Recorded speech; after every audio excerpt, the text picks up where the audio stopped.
Hey guys, first episode of the second season of Sublime Studios podcast. I'm going to keep inviting all the cool people in the area and talk about topics such as art, filmmaking, acting, fashion, design, everything which I feel like is worth spending your life on. Mm-hmm. And today I have a very interesting person, very special person. Her name is Kay. She is a screenwriter and a film critic. And we are going critique, if you want to be French. And we are going to talk about movies today and also what it takes to be a screenwriter and all the opportunities that are ahead of her and what she wants to do, where she's going to move or stay, and what's her aspirations. And with that, I'm going to hand it over to you. Can you tell the audience a bit more? So, hi, everyone. My name is Kariah, also go by Kay. And as you mentioned, I'm the real Queen K on Instagram and also QueenK Reviews on YouTube. And I'm first and foremost, I would say, a movie critic, or a film reviewer, rather. And I also do photography and screenwriting and hope to be an upcoming director.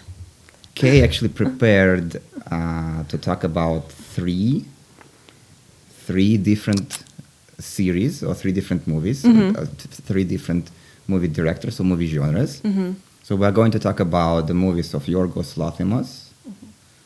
Mm-hmm. Fascinating, by the way. I've done the research, and it's as soon as you dive and so as you're trying to understand and map to the realities and the personalities, you find a lot of parallels with existing real life stories. Mm-hmm. We also are going to talk about John Wick series, which has huge following. Yeah. I'm maybe not the biggest follower of John Wick. I only saw one of them.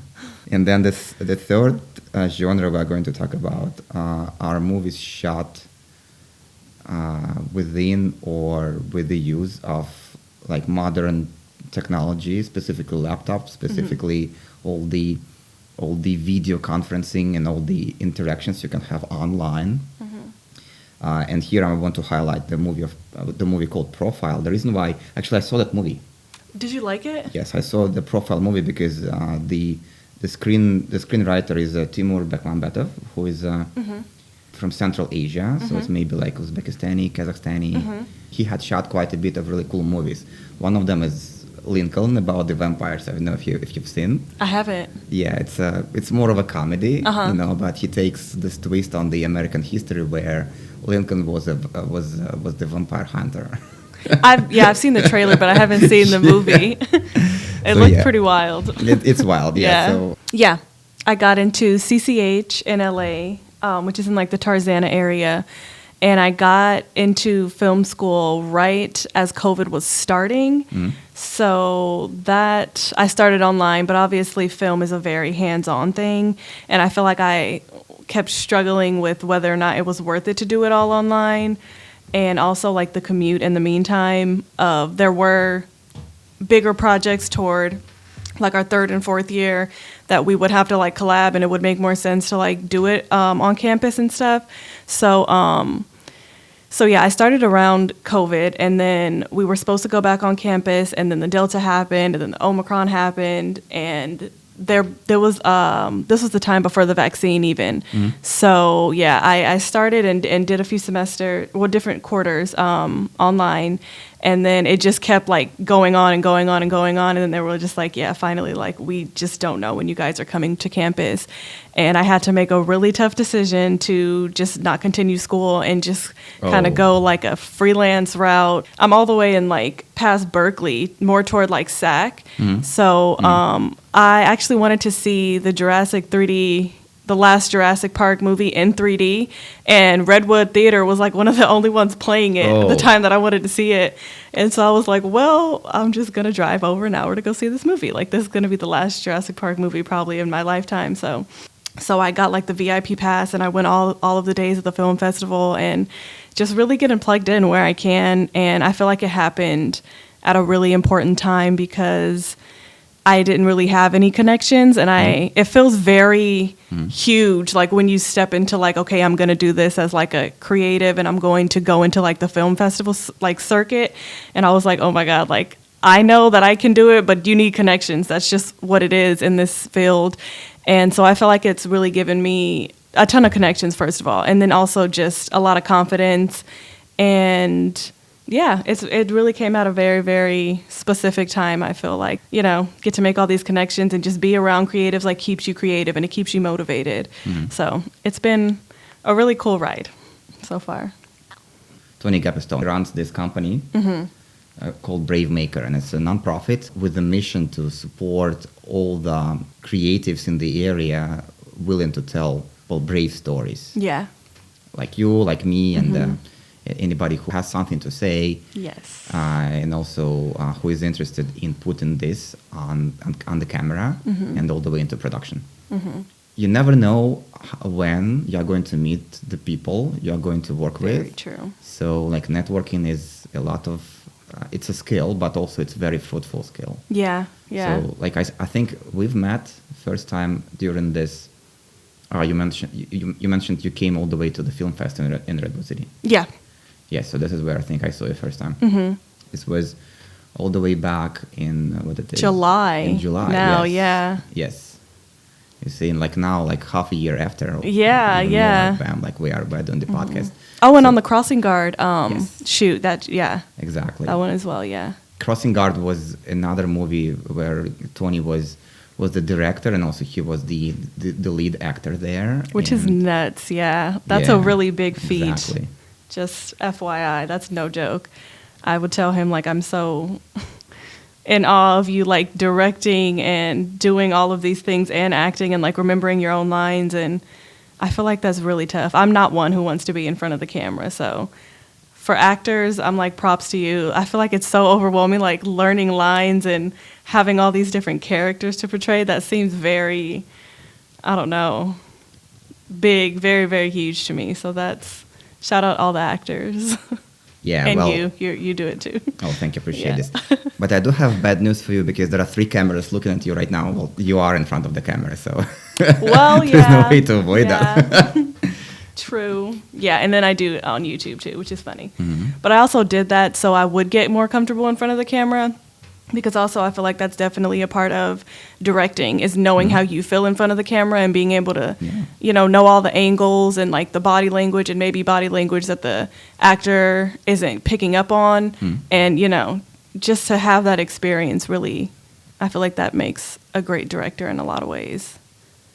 Yeah, like in Tony's case, he's extremely multifaceted and multi-skilled, sure. and like as you mentioned, being a lead actor, but also having this ability to see the scene Yeah, outside of it from a third person. Well, that's why you have assistant directors that's true. Yeah. who are there to make sure that the scene looks good. But still, being able to pull such things off, and like Crossing Guard is coming. I guess maybe in the next 3 months, just because production takes forever. Yeah.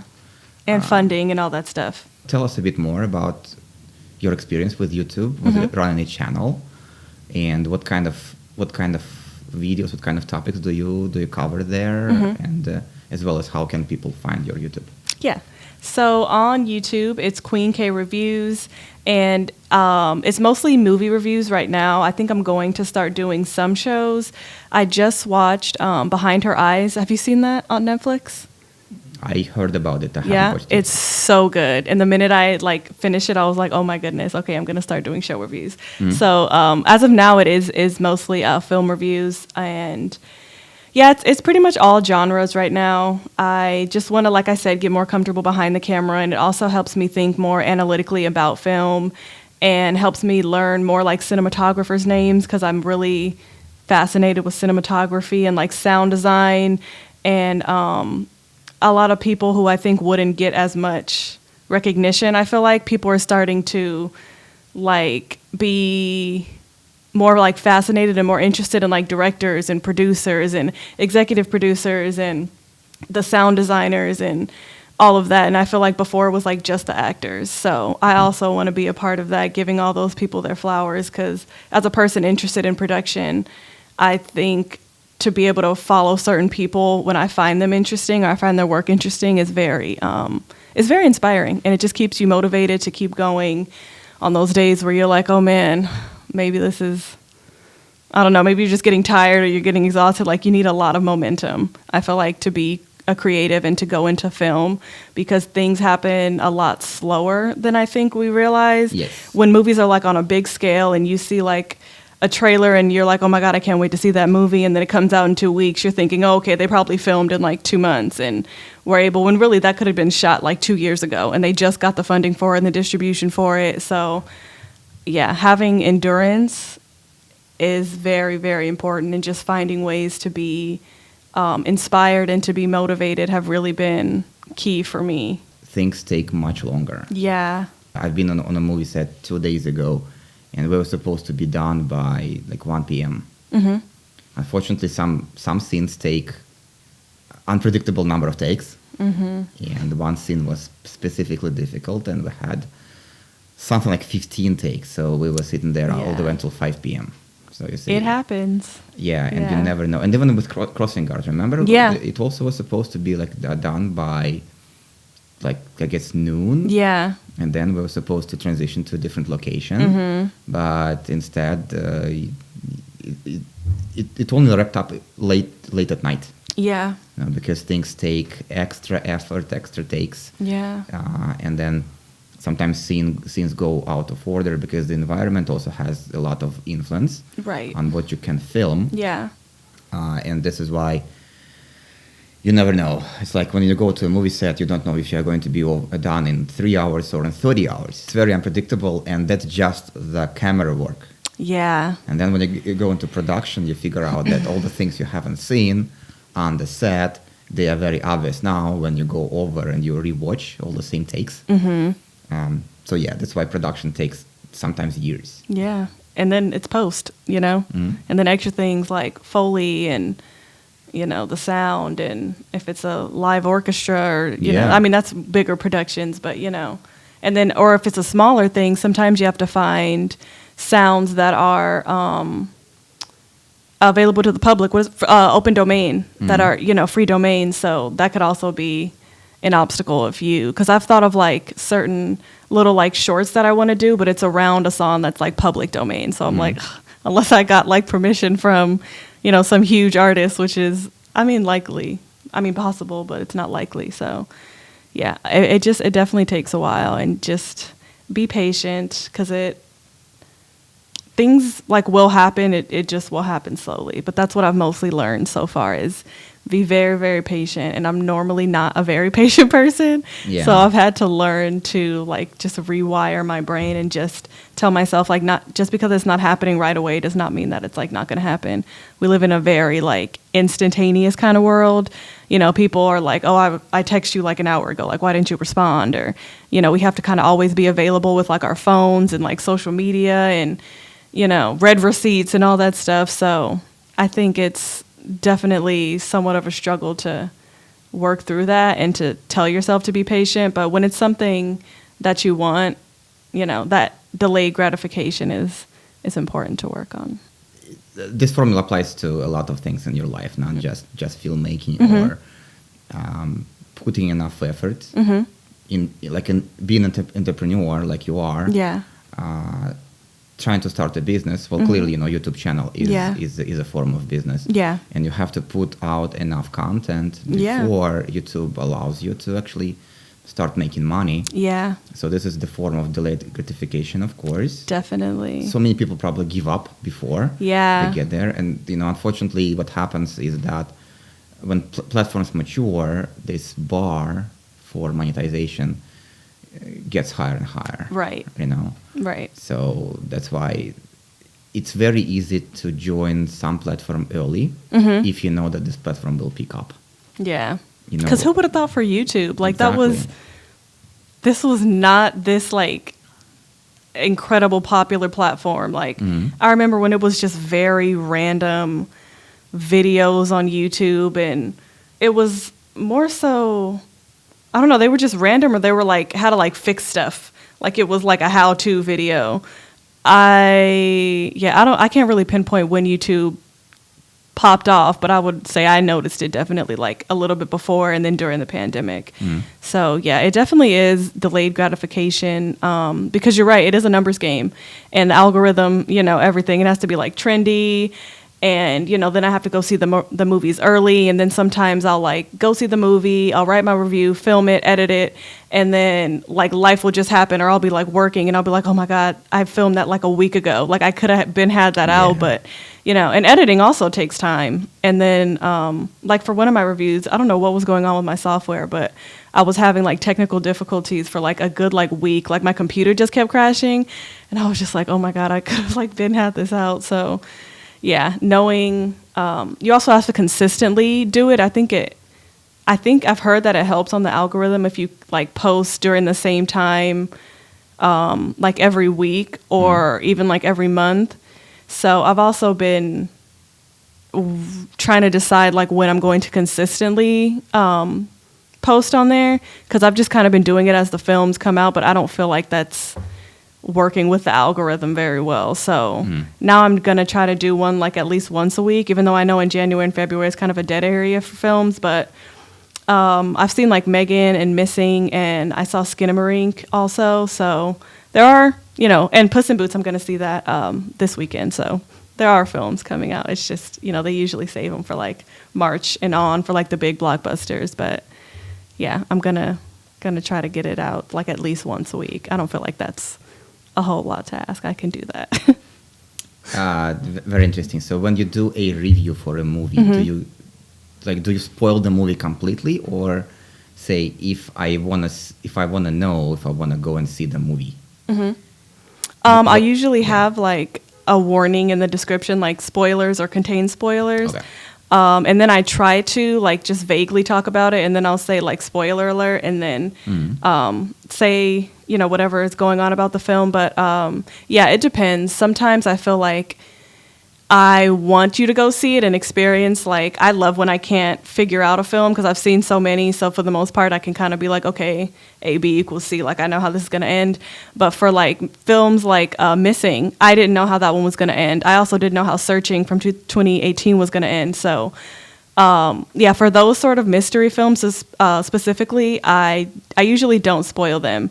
Or I'll say, like, spoiler alert, But, yeah, I just try to give you a good gist of the film, and I explained the different aspects of it that I liked, and if there was also films by this writer or director or producer that I liked, I'll also mention that.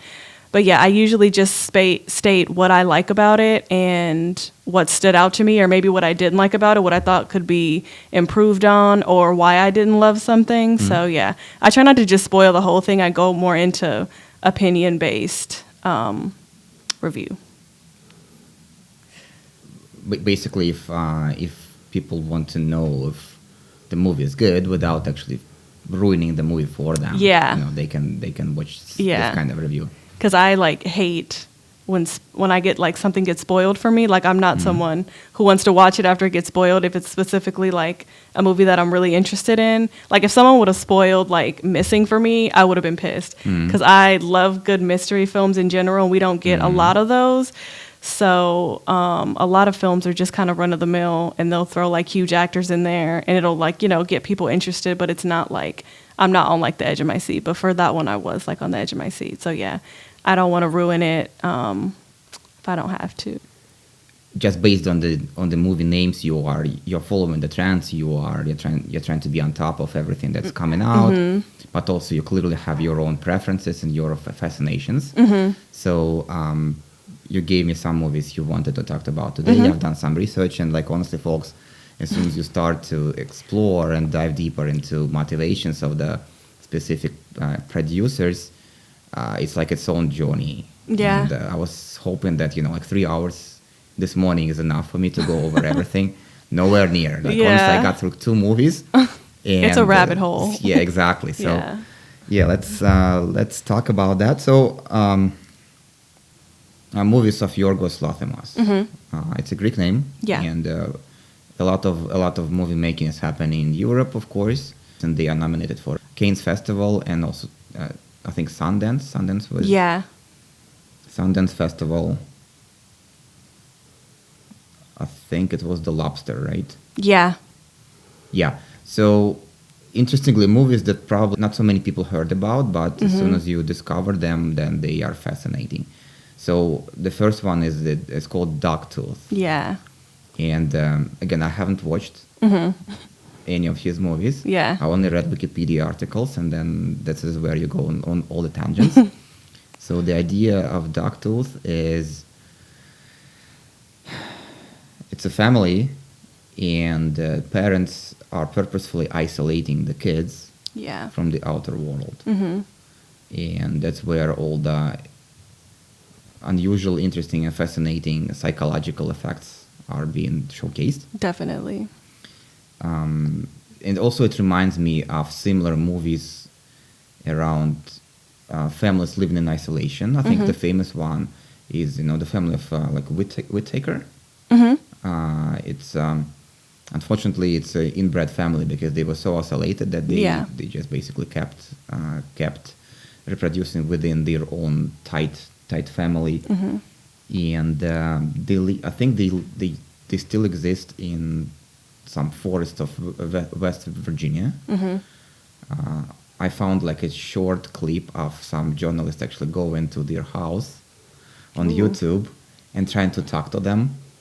Oh my gosh, wait. Yeah. I think I've seen that. I don't know what the Yeah. channel name is, but he does like all kinds of, I don't know, kind of off the wall things like that. But, or maybe this was just another like random inbred family, but yeah. Unfortunately, not all of them are even able to talk. So Yeah. one person was communicating more like a dog because I think he was spending the most of his time with a dog. And that's so why, sad. he learned all the sounds from the dog instead of learning words Yeah. from anybody around. Yeah, and that's a tragedy on itself. Like, unfortunately, biology allows to create more humans. There are cells which are like diploid, which means they have 23 pairs of chromosomes, and then there are haploid pairs, which is it's only one set of chromosomes. Yeah. And then another cell of that type comes in, and that's where chromosomes mix. Yeah. So this biological machinery still works regardless of how far those chromosome sets are. Yeah. But unfortunately, when you try to create proteins from this combined DNA, there are a lot of mistakes because there is not enough variety, and any kind of DNA damage just accumulates and amplifies. Yeah. So again, like it's a very separate topic. We're not going to go into the biology. I'm getting a part of biology it. lesson. Yes. As well as I guess if they live and they are fine with this, then I mean it's an interesting phenomenon.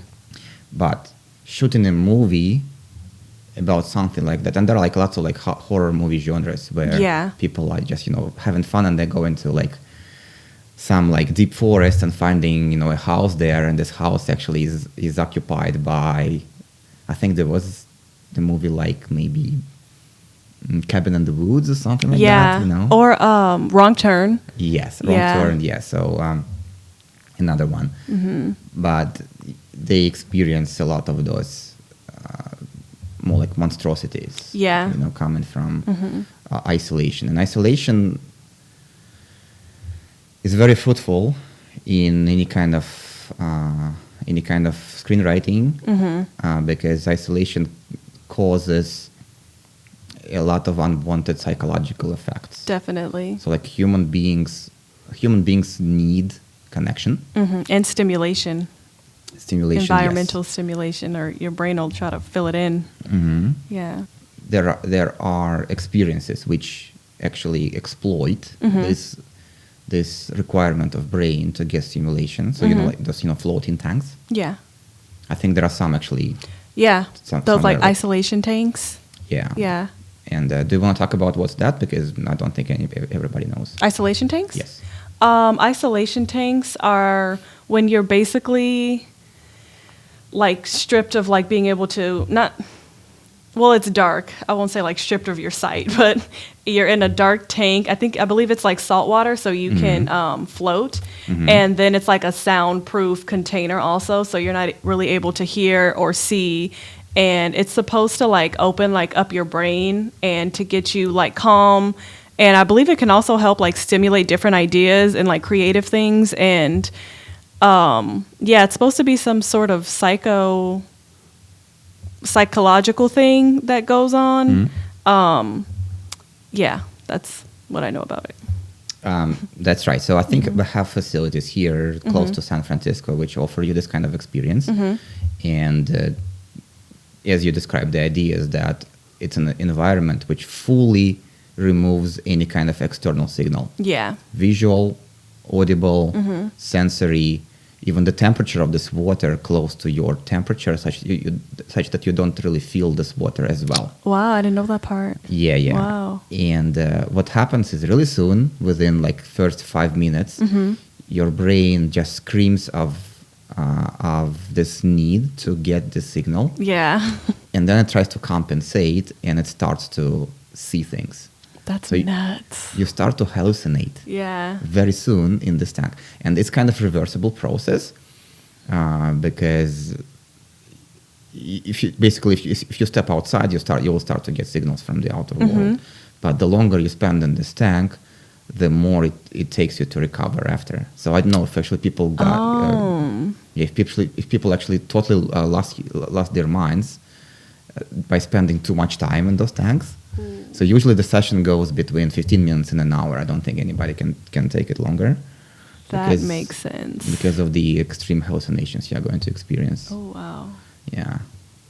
Yeah, I'm sure there's like a limit on how many times you can even like come a week and stuff. Because that's dangerous. That is sort of essentially what kind of happens in Dogtooth with the kids. They don't have a lot to do at all. It's three kids and then 2 sisters and a brother, and then just a mother and a father. And I've seen it so many times, and now I really don't even like. Well, I'm actually sure that these are like not even their biological parents, and they're stripped of any sort of outside information. They even give them a different set of vocabulary for things that mean different things, which I thought was really interesting. It reminded me of like 1984 in the Newspeak, and I didn't know, but I was like researching how we can feel certain things, but if we don't have a word for them, our brain will stop allowing us to feel that emotion or feel in that way because we don't have a way to express it. And so I thought that was really interesting going back and watching that after I had researched that, because they can feel isolation, but if there's no word for isolation, they essentially, like, their body stops whatever hormone is released that makes you feel isolated, or they can feel sad or have a longing for it. But if they've never been taught those words, they've also never been taught words like abuse, or taught words like restriction or danger, minus the cat. For some reason, they told them cats were like man-eaters, like house cats, though, not like tigers or anything. And so they made them deathly afraid of cats. I think that might have just been some sort of, I don't know, strange masochistic thing just to see what they would believe. But that movie is just really fascinating because, should I spoil it? We're going to put a spoiler alert. Okay, yeah, Sure. spoiler alert. Because I have to talk about the ending in order to like continue. But in the ending, one of the daughters knocks out her dog tooth, which is our like canine tooth, because they say that you can't leave their house until that tooth falls out. But as an adult, you're not going to naturally lose any more teeth. So essentially, you're just like stuck in the house. And she figures out through like her own volition that she can knock it out and leave. So she leaves and hops in her dad's trunk, and they're like panicking, looking for her. And then the next day, the dad, I think, goes to pick up the dog or goes to work, and she's just like in the trunk. And this was the first film I saw by Yorgos, and I was like, oh my God, like, how is this gonna end? Like, he's not just gonna cut it off with her like in the trunk. Like, there has to be an ending that I can like comprehend. But that is how it ends. And I learned that he also leaves all of his films on cliffhangers. But the cliffhangers, like, they draw you in, and I feel like they force you to think about how you like think about the world and think about life. Like, are you optimistic? Are you nihilistic? Are you a pessimist or a realist? And I realized, like, as I would watch it different times in my life, I would come to like different conclusions. Like, when I first watched it, I was like, oh my God, I think she like died. like, I think maybe she just like suffocated in the trunk. But then I also thought about if she was able to leave the trunk, she doesn't have the correct vocabulary to be like, I was stuck inside this home. My parents are insane. They wouldn't let us leave. We couldn't even leave the driveway. You know, she can't even like stand up for herself in that way.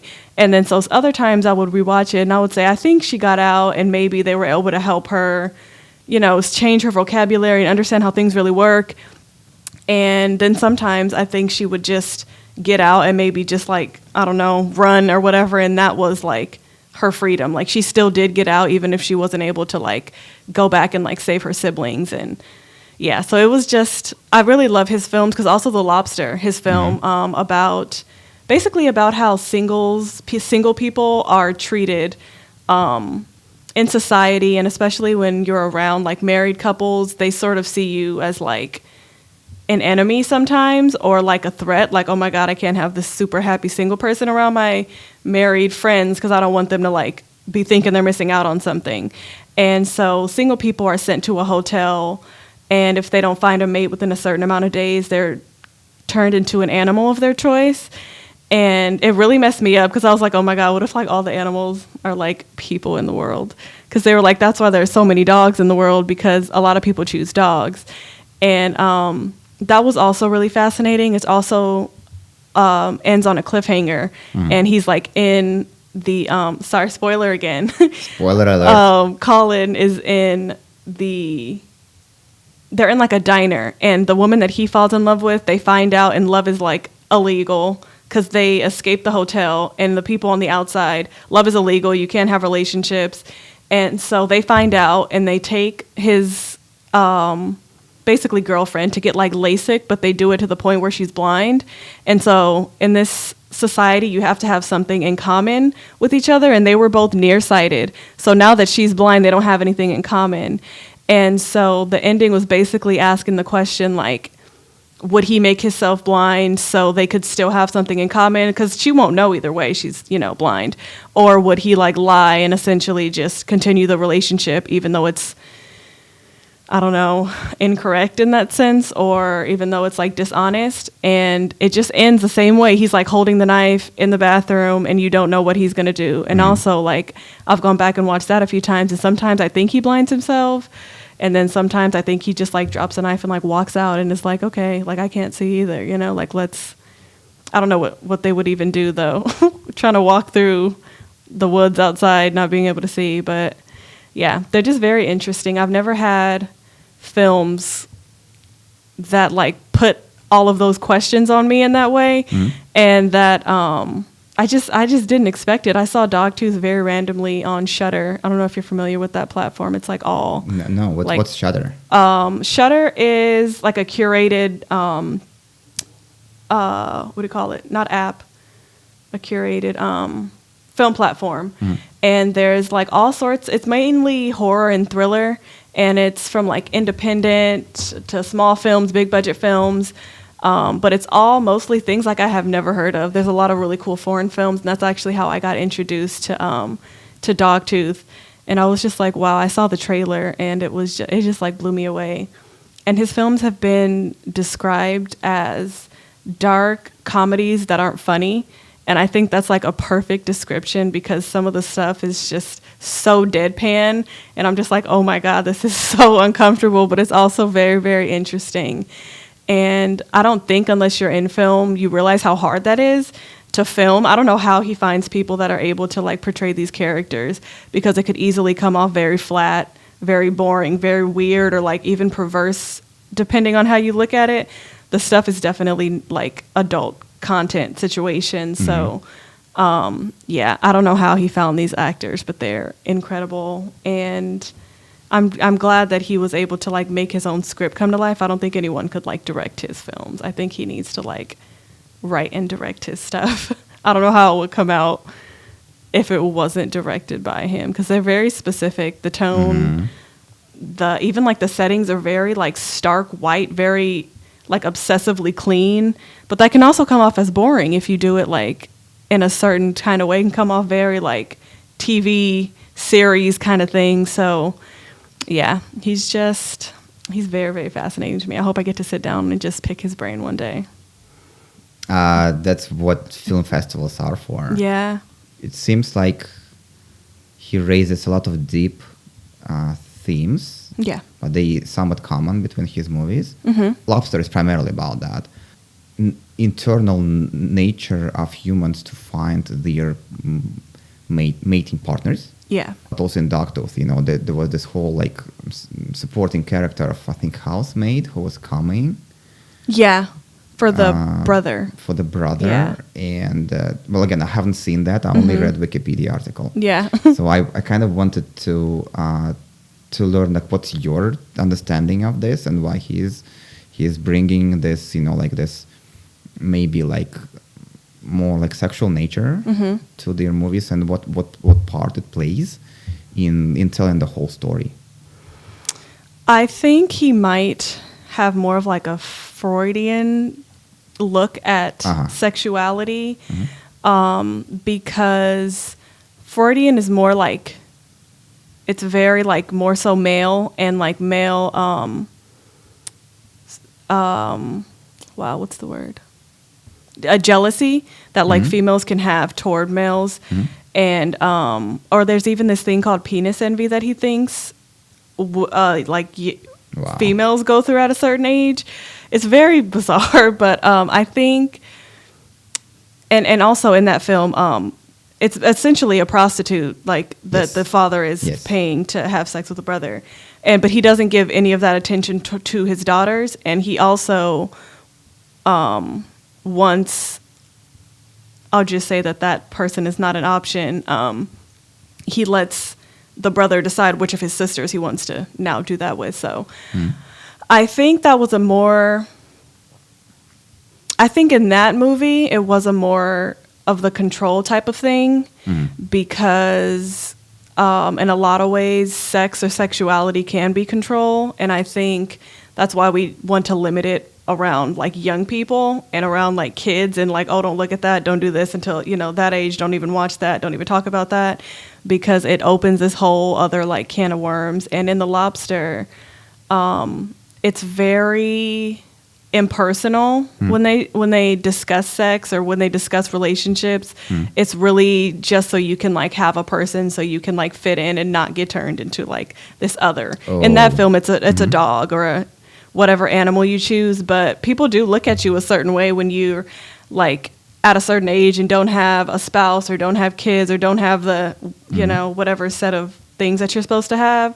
So I think he views it as either a controlling aspect or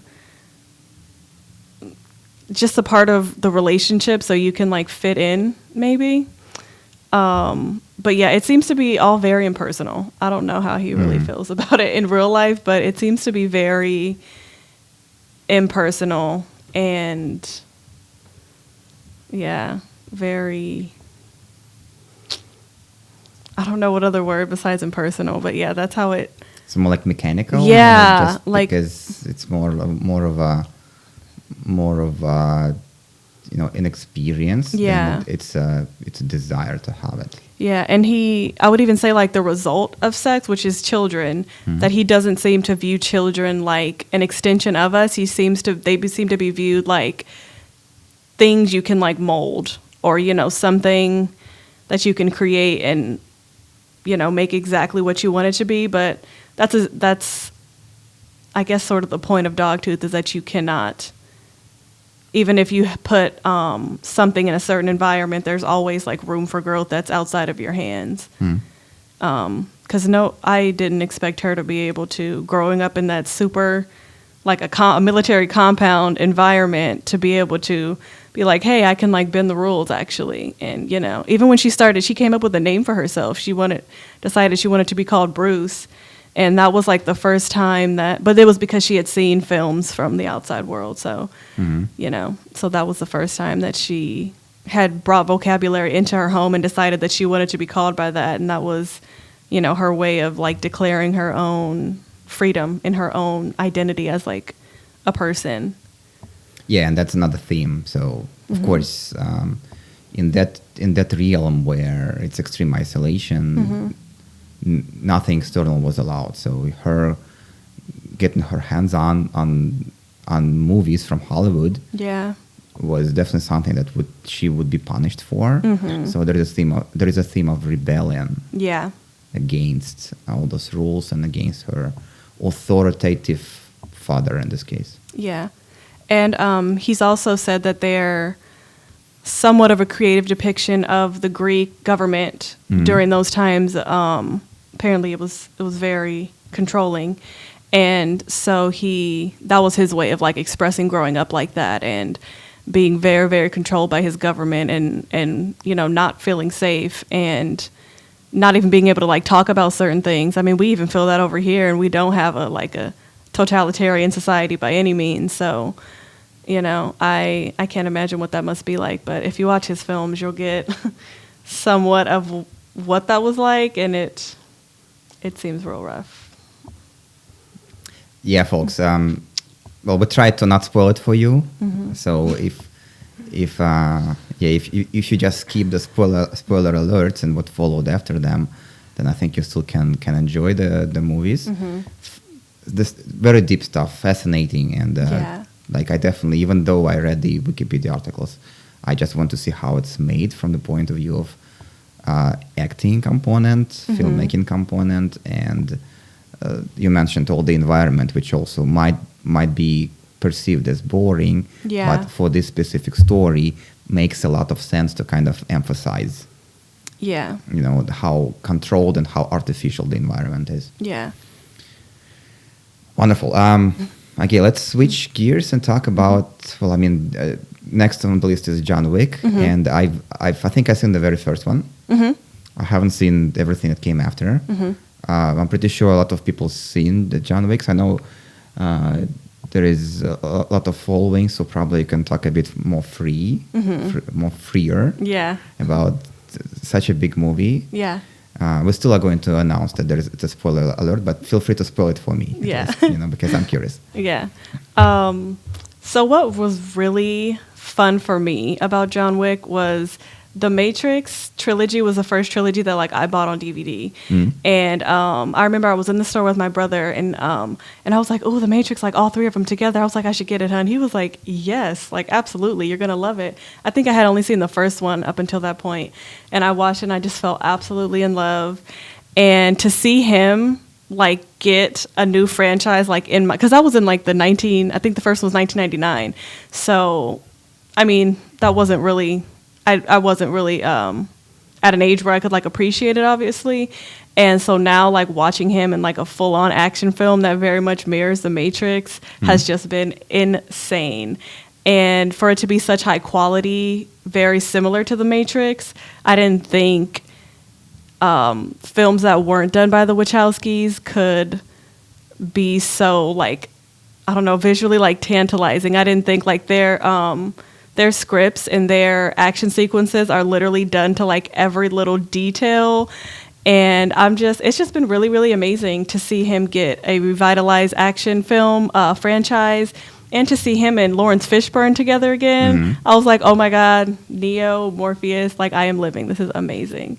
And then Halle Berry hopped in, and just all of the choreography is really, really amazing. And yeah, I love action in general, so it's been really amazing. I cannot wait for this next one coming out in March. And it's also a franchise that you don't have to watch every single one. You can definitely go in and watch this one and just have like a good time, even if you aren't super concerned with the film. And even though the films like are pretty long, the premise is that John Wick, maybe there's a bit of a spoiler, so spoiler warning. But, spoiler alert. Yeah, spoiler alert. John Wick loses his wife, and his wife gives him a dog, and he runs into basically like some thugs who want his car, and he is an ex... how do I put this? He's an ex... what's another word for like a hitman? Hitman? Yeah. Assassin? Yeah, basically he's like an ex-assassin with makes people disappear. Yeah. With a very specific organization, and that person ends up following him home, and like wrecking his car and unaliving his dog. So that really like sets him off. That was the last gift that he got from his wife. And then he's supposed to be retired, like he's not supposed to come back into the field. And so he does, pisses some people off. They bomb his house. And so now he's just, you know, back on the run. And then he ends up getting like excommunicated. And it's kind of a long story once you really get into it. But yeah, if you love Keanu Reeves, in my eyes, he can do no wrong. I love that man. And he's also just a very like sweet person. Sometimes I can't really separate like the art from the artist, because I feel like as like an artist myself, I do like art that imitates either my life or what I find valuable or what I find funny. So I can admire him in that way, that he hasn't done anything like wild to get like canceled or anything. So yeah, if you love action and incredible cinematography, incredible scores, there's a bunch of celebrities in all of them, I would highly, highly recommend it. Yeah, Keanu is definitely an interesting character. He's like obviously a famous person who doesn't give a crap about being famous. Yeah, he has like no social media. Yeah, you know, he behaves like he's just a normal person. Yeah, everybody else. You know? Yeah, he takes like, you know, there is this famous like photo of him taking the New York subway. Yeah, yeah, which is nuts. Yeah. No security, nothing like that, you know, so no like star syndrome or whatever. Yeah. The closest I got to him was when they were, and probably you will remember this, they were shooting the last Matrix here in San Francisco. And we had like an event at a venue 2 blocks away from where they were shooting. And the event was over, and like it was me and a couple more folks. We just, you know, walking out, and we see that something is happening, you know, and there are like stunts, and you know, like there is all this like people flying, you know, from the roof to the roof and so on. You know, it looked very surreal, because you don't always, you know, just crash the movie set at some point. And we kind of started to walk towards this whole like actioning happening, and at some point the security of course stopped us and said, "Hey, it's a movie set. Can you take the, you know, some different street?" So we just can we just at least, you know, stand here and just watch. And I don't know if Keanu was there. It was his scene, but I did see that there was at least maybe his double doing some trick. Doing some trick about, well, you know, how they like to like use the surface of the building. You know, and just maybe move along the surface. So that's what they were filming on the day. It was right before COVID hit, maybe like a week before everything got shut down. Nuts. And that's also one of the reasons why the last Matrix was delayed in production, because they had to stop the filming and then resume as soon as all the restrictions were somewhat softened, I would say. Cool. Okay, we have one more category to talk about. Our tech thrillers. Yeah, and as I mentioned, I think we talked about the profile, but then there are a few more. There is the missing, the searching, and we are all going to the World's Fair. I haven't seen any of those 3. Okay. Maybe you can review. Yeah. So Missing and Searching are by the same directors and writers. And in Searching, it's a father looking for his missing daughter. And then in Missing, it's a daughter looking for her missing mother. But they're all shot on like a laptop or phone screens, which I didn't think I was going to be into, but it's almost like more tension created when you can see like just a notification pop up, or you can see like somebody's canceling a call and you know why they're canceling that call. And it actually gives you quite a bit of story in like a really short amount of time, you know, because you can like read a text and it can tell you the whole conversation, or like even tension, or that somebody's thinking about something versus like creating dialogue. And so it's also like less dialogue. You can have like a shorter film that's more concise, and there's like no fat you need to trim. So, and then we're all going to the World's Fair. Premiered, I want to say South by Southwest last year. I could be wrong about that film festival, but I know it premiered at a film festival last year. And it's about a very isolated teen. I believe her name is Casey. And she lives in like an attic bedroom, like at the top of her house with her dad. And she decides to do this like internet challenge. And it's called We're All Going to the World's Fair. She watches a video, but you just see her reaction to it. You don't see the video. And after that, she sort of does or does not lose her mind. And I say it like that because it's... Spoiler alert. Yeah, spoiler alert, sorry. But yeah, I phrase it vaguely like that because it sort of mirrors how we think we like know celebrities just because they post certain things, which obviously they're like still choosing to post certain things. Not like their whole life is like vlogged to us. And even like family vlogging channels, we still think we know them because we've watched like their relationships or watch them like get pregnant and raise kids, but we still don't know them as people. We know what they've put out. And so at the end of it, it's very sort of enigmatic because depending on your opinion of whether or not she did like go into like a state of insanity, it determines how you think the film ends. And she also meets this friend online, and he is an older man. And so that is a very strange, like uncomfortable situation. You're not even sure of his intent, and you're not sure if he's really concerned about her or if he is like just a creep. And because he doesn't show his face, he has like on Zoom how you can just have like a picture. It's like a drawing. And so we know who he is, but she actually in the end doesn't know who he is. So yeah, I'm very fascinated with those tech thrillers because it makes me, as someone who like wants to make film, realize how concise they actually are and how much tension can be created when you're like, especially during like Profile when she was like on Zoom and she's also like opening up another tab and like asking someone like, oh, what does this mean? And should I not do this? Can I do this? And you're like waiting for that response and also trying to look alert and like you're not talking to someone on Zoom. So yeah, I didn't care for them at first, but after watching them and watching them from like a production standpoint, they are like really, really fun. And I love mysteries anyway. So I feel like they're just very grounded in reality and they're very, very interesting. Exactly. And that's another example where you don't really need a huge budget to create this suspense, this anticipation and this, mystery around the characters, around the plot. Yeah. It's more about your screenwriting as well as the way you do the camera work on. In case of like laptops, it's not even camera work. You can just use the software to capture what's happening on the screen. So it's more about your initial idea and the implementation of it, which still is difficult to do, and still, it costs money. But you don't need to get all those like stunts and people flying across buildings to create suspense. Cool, amazing. Well, Kariah,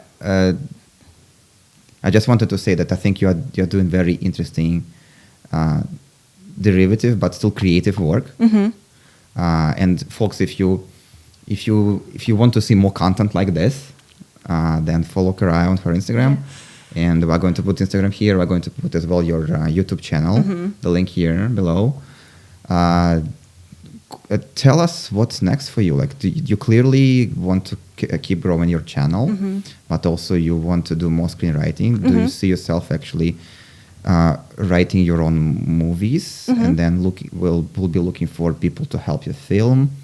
Or do you feel like you are going to LA and you're going to spend some time there in the school? Like, what's your next couple years? Next, I did Tony's screenwriting class. So I started a short called Mirror Mirror. It's a horror comedy. So I'm continue working on that. And I also am in the process of writing a series called I Would Like to Report a Murder. And that's going to be like a mystery thriller.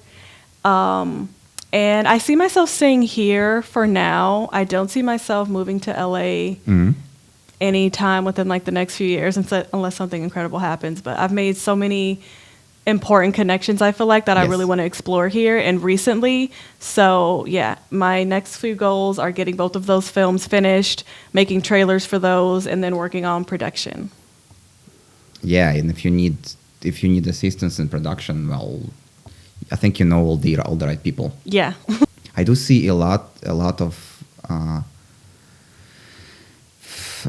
this anticipation and fascination around like horror genre, around like mystery and like this, murders and thrillers and all the I would say weird societal stuff, the darker aspects. Yeah. But they are, I would say, for some reason, like to me, women are more fascinated by this kind of topic than men. Yeah. Like I myself, I don't really like that much of a horror genre. That's interesting. I never paid attention to that. Yeah, but I do know a lot of girls who are just willing to spend days, watching those, TV shows about like murders and like serial killers and all the like dark stuff happening. Yeah. Do you know like why it's happening?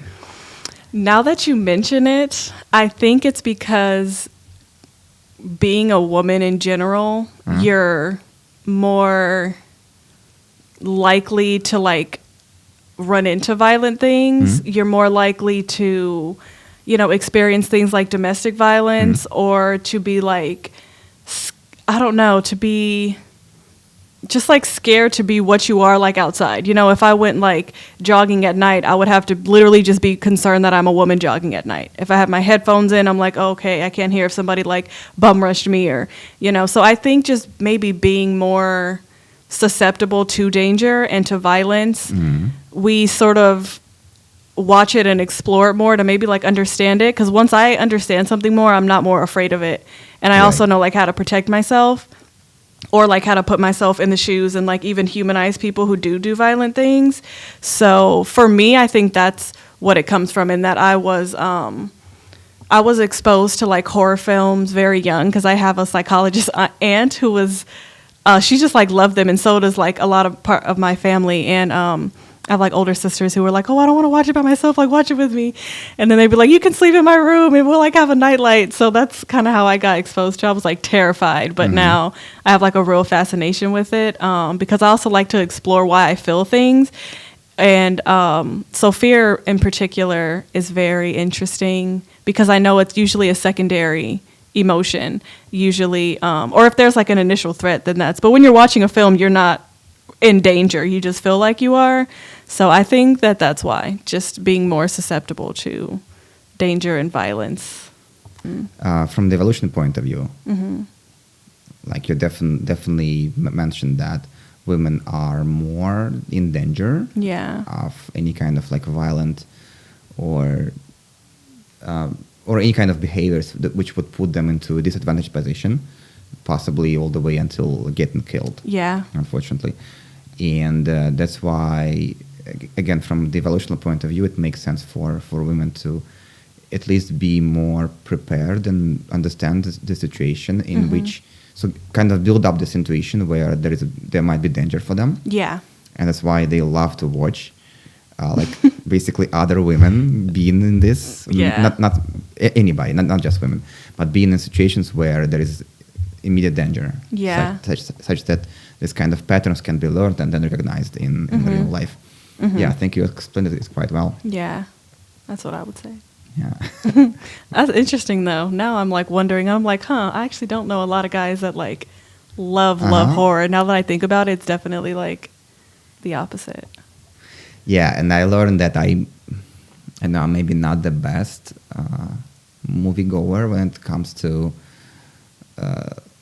like thriller or horror genre. Like specific movie I want to mention here was the Paranormal Activity. Remember back in the day, which is creepy in its own way, right? Yeah. Because it's not really like this traditional like monsters jumping into your face from the darkness. Yeah, it's not that. It's more like it's being shot in the style of this home video.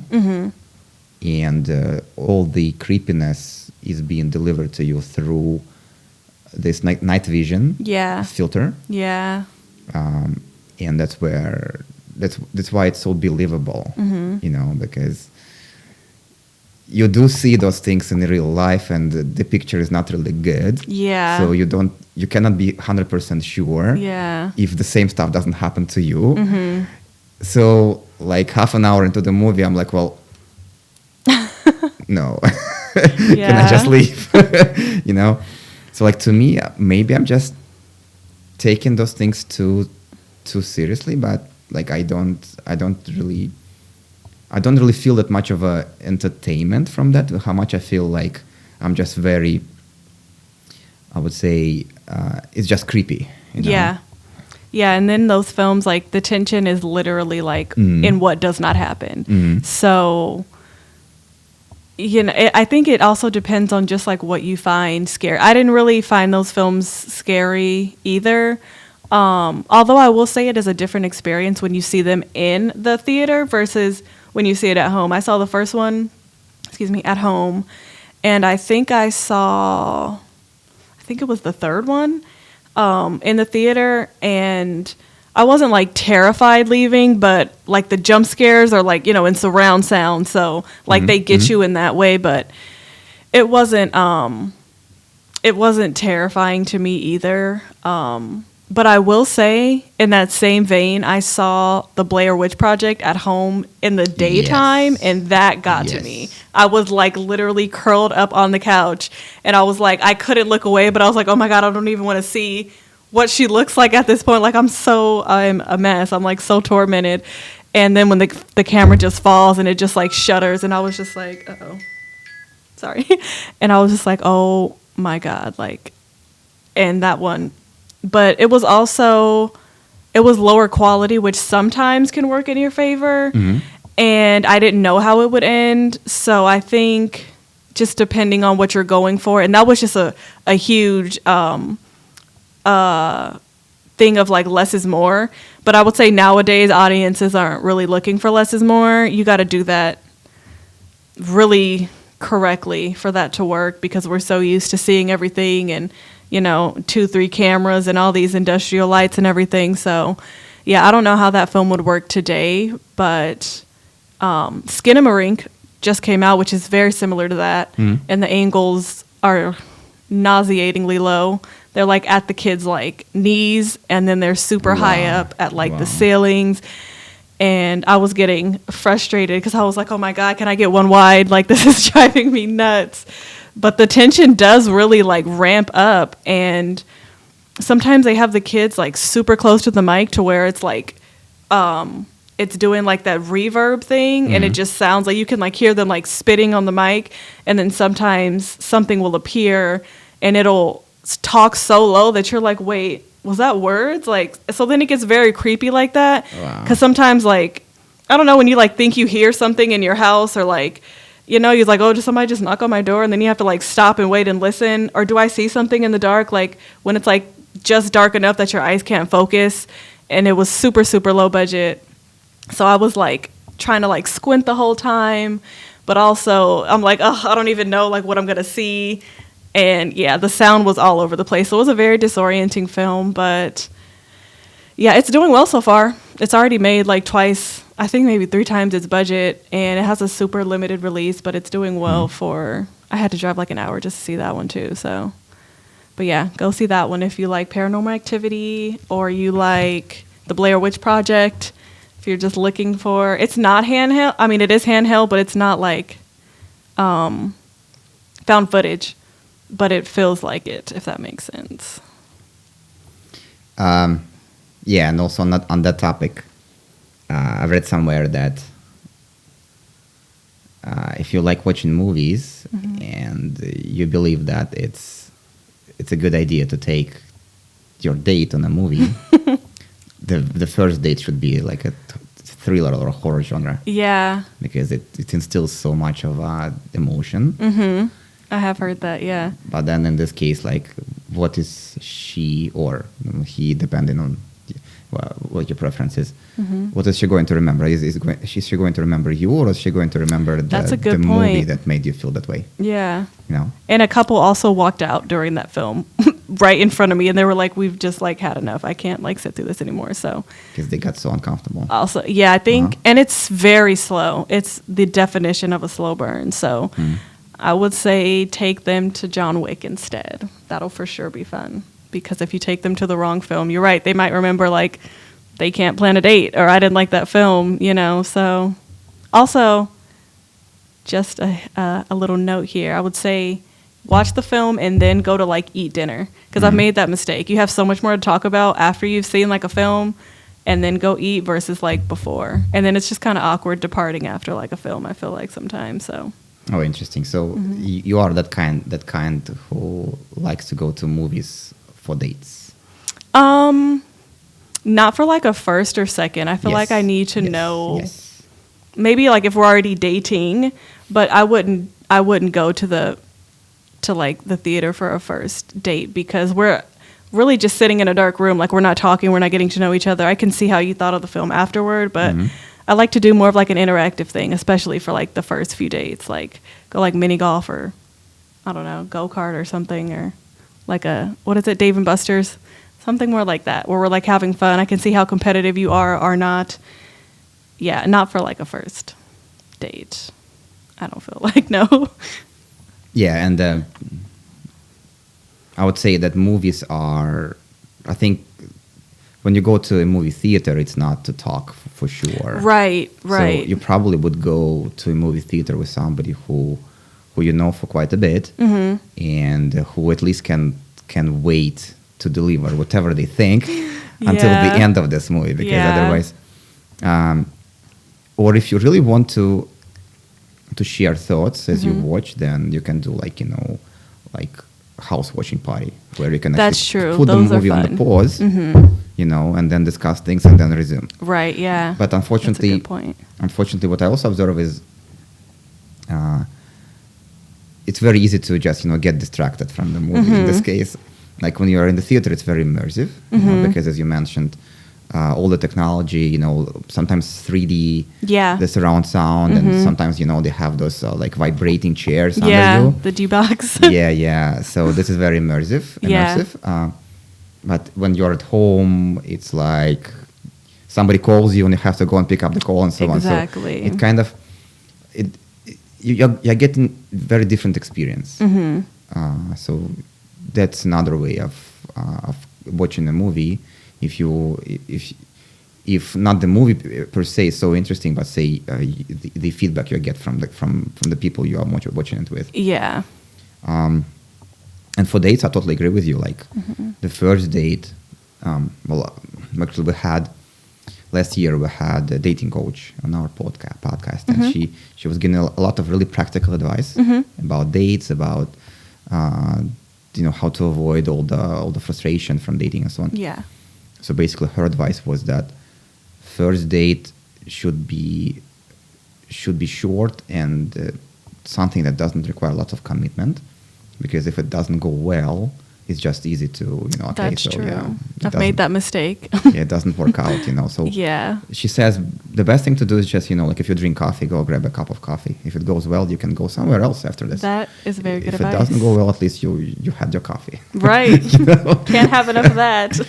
Yeah. So with movies they're around 2 hours, sometimes longer. Oh my and that's gosh, a huge they're time like closer commitment. to 3 now. Yeah. Yes, huge time commitment. So for somebody who you never met in your life, it's just not a good idea. And that's the whole reason why I brought up this topic. It used to be very classical, like date. That's true. Movie and a dinner. Yeah, dinner and a movie, Yeah, but like with those dates, it's just not I would say, not wise, not practical enough. And you have all the other opportunities. Mini golf is cool because, I mean, it depends on the vibe. Yeah. But, if it's not romantic, you can at least have fun playing mini golf. That's true, yeah. Dinner, dinner is more like financial component. That's true, yeah. And I also, I think I saw it on Reddit. It was like, what's something that you like don't tell like your date that you look for, but you do look for? And one of the things was how competitive you are. And because now that I think about it, that can definitely like have a huge effect on like your relationship and your compatibility with that person. And one guy said like how competitive she is or isn't. And I was like, wow, that's actually really important to like know. Like if you're going to be a super sore loser to the point that you're like having a tantrum almost that, you didn't win, or if you're like gloating about it super duper hard to like a ridiculous degree, I'm going to be like, okay, it's like not that serious. So, yeah, that's a new thing that I would say that I look for that I found on Reddit.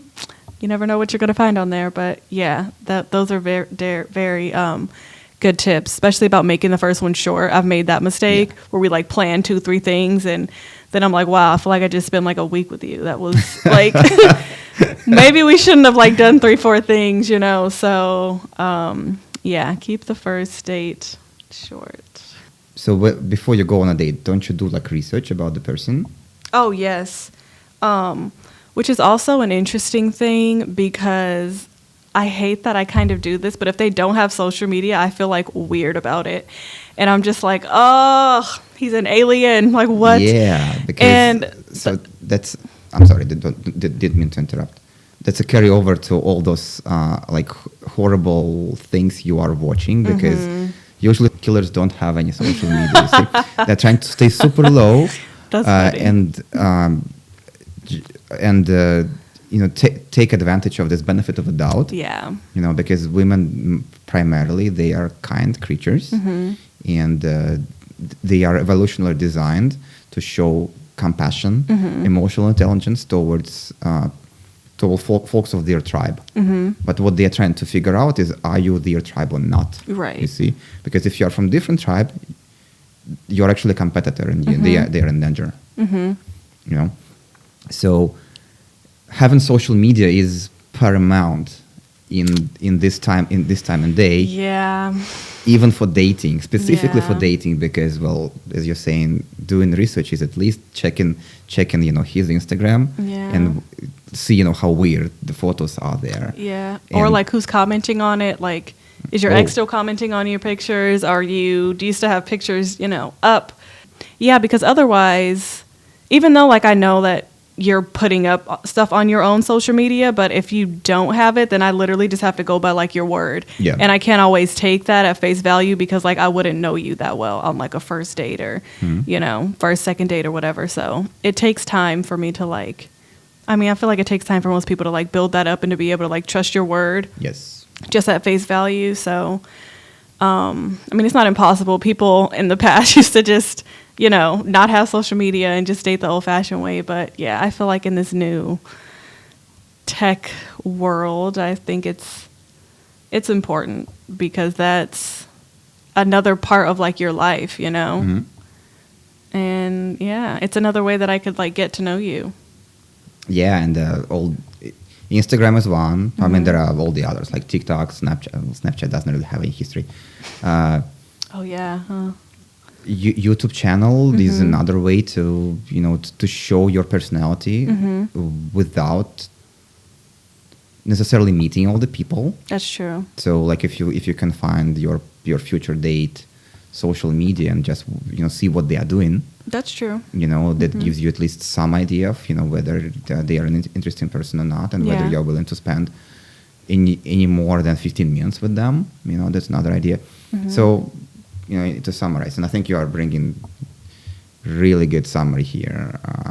Social media is a necessity in those dates. Yeah. Specifically for relationship, for building relationship and building trust.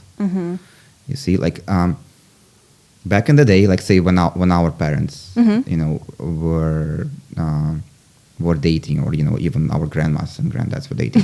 They didn't have any of that. You know? Our parents were growing up in the time when they had the phones, like actual wire phones. So whenever you want to, you know, set up a date, you have to go and call them. Hope that they're going to be home. Because it's a landline that goes to only one location and doesn't travel with them. And then hope that they're going to pick up, and then hope that they're going to say yes. And it was working. You know, like nowadays nobody even does any calls. You know, right? Well, it's primarily you know, texting.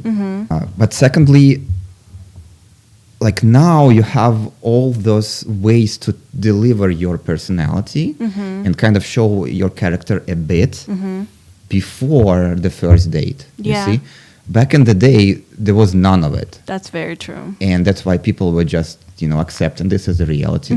But now it's just, it doesn't really make sense to not have it. Yeah, I agree. Yeah.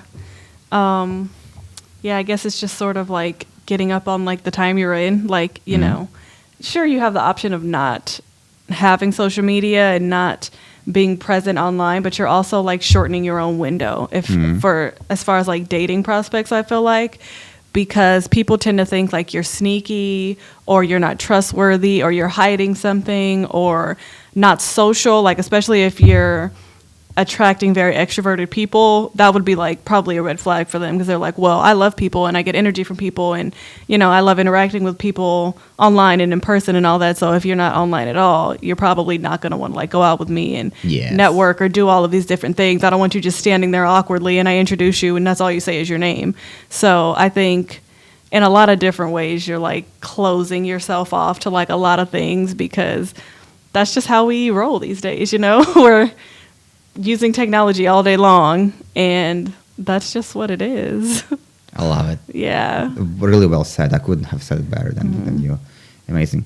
Well, Kariah, I have an acting class in about... Oh, yes. About 1 hour and a half, and I still need to wrap up. Yeah. You know, there's all those things. So I enjoy that, and I think there is a lot of correlation. At some point, we probably can do more of collaborative, like reviews. Yeah. But for now, I wanted to give our audience some taste of you. Yeah. To summarize this episode, I would say if you're going to get into film, to be patient and to have endurance. And if it's something you really love, like, you'll find the commitment. And also, I struggled a lot with when to create my YouTube and to do it. And I was like, well, it's not a ton of reviewers out, but I think you need to really take pride that no one can be you like you.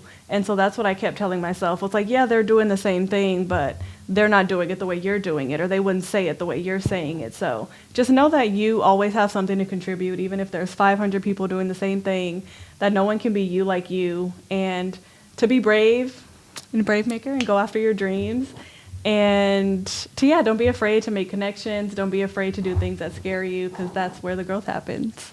Amazing. Definitely. And very same idea can be applied to a lot of other areas in your life. Follow your passion and become the best you can. Yeah. But don't compare yourself to everybody else. Compare yourself to yesterday's you. Right. Okay, folks, so this was first episode of second season, Sublime Studios podcast with Kariah. All the socials are below. Follow her. She's doing amazing movie reviews, and she's soon to become a screenwriter. So there will be a movie, well, we talked about today, where she will be the primary visionary behind this movie. So we are going to look forward. As I mentioned, if you need any help on the production side, on the camera work side, you know, all the people, reach out to me. I definitely will. You know, definitely, you know, we'll be happy to help. And we folks will see you in the next episode. Follow her, follow us, subscribe. We would, the more you subscribe and the more you follow folks like Kariah and all the other artsy people in the area, the more art and the more beautiful things we're going to have. Very true. In the Bay Area. Subscribe, follow Kariah, us. We'll see you next episode. Bye. Cheers. Very cool.